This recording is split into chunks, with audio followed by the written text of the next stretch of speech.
So this is the DCS-2500, but it's the back-handled version. I've been really looking forward to getting this chainsaw. And the reasons for that are because I've already got the batteries and charger, as a lot of people might have already, for the top-handled version of this saw. So let's go in there. Some of the features to look at is that there's some sort of odd things and stuff like that, but it's quite weird that there's like a space here, but you can only get these size batteries to fit in there, and yet that space seems a bit sort of redundant. The handle's quite nice because there's lots of space in the handle, so if you're wearing gloves, and that's nicely designed. You've got to press that in to actually activate it. So press, and that will get it going. I'll turn it on actually. So press. So you've got variable throttle speed. So as you...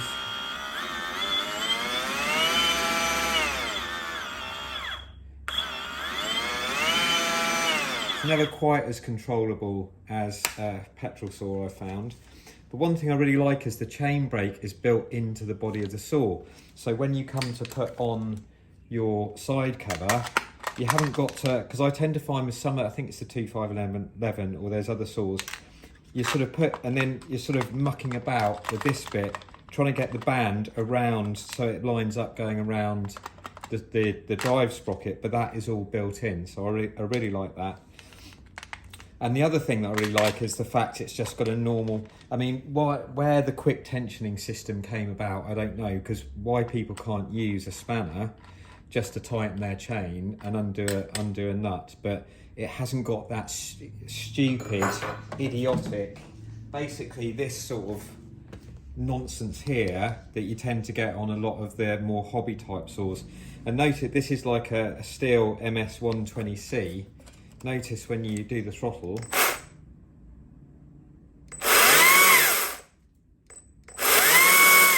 it's either on or off pretty much. You've got no throttle control, so something to be aware of when you're looking at a cheaper battery saw.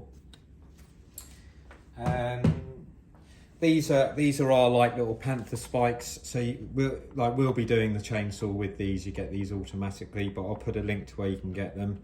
And they fit the DCS-2500 top handle and the 2511s as well.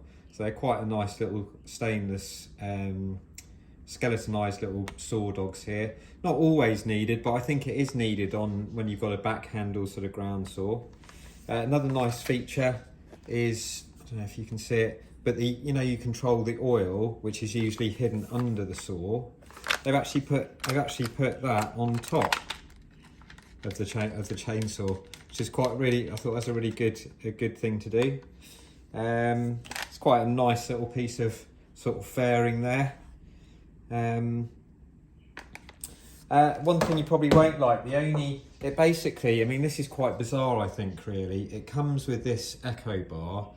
Now, have a look there and you'll see it's the quarter A4S chain that goes on there, 68 drive links, which is here.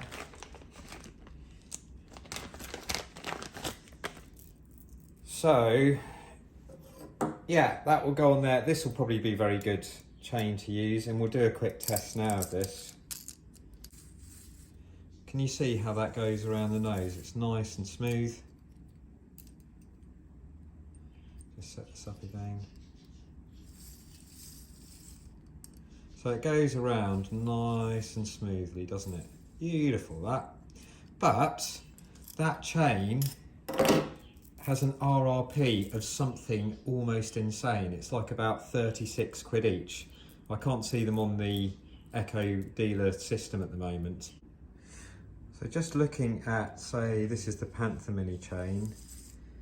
It does run okay around it, which means then the Stihl chain will run okay around it. I think you'll get away with it. It just doesn't mesh quite as nicely as the original chain.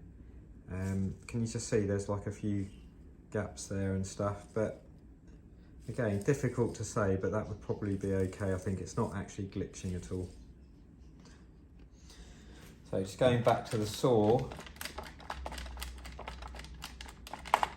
The good thing is it automatically comes with a quarter drive sprocket, so you don't have to worry about changing that.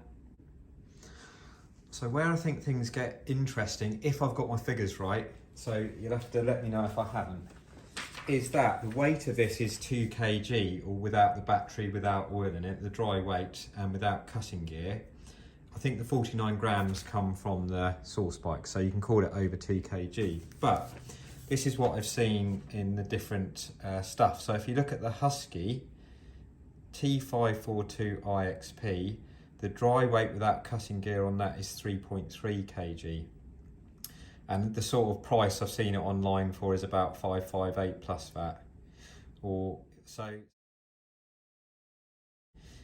For the Stihl, I don't think they do a backhandled yet in the TCO, but the weight of that is also 3.3 kg. And the price is about the same as the Huksy. But for the Echo, the price is considerably cheaper. It's about 200 quid plus VAT cheaper. It's probably a bit less sophisticated than these two. But even so, it's a lot cheaper and it's a lot lighter without the battery. I mean, what it is with the battery, you can have a look actually.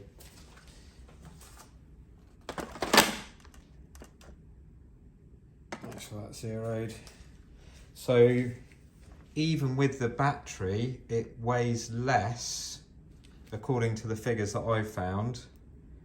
It seems to weigh less than what the Stihl and the Huksy do without the battery, if I've got that right. Yeah, so looking at that, this saw weighs less than the other two do, even with the battery. So I'd imagine for carving and doing other things like that, it would be ideal.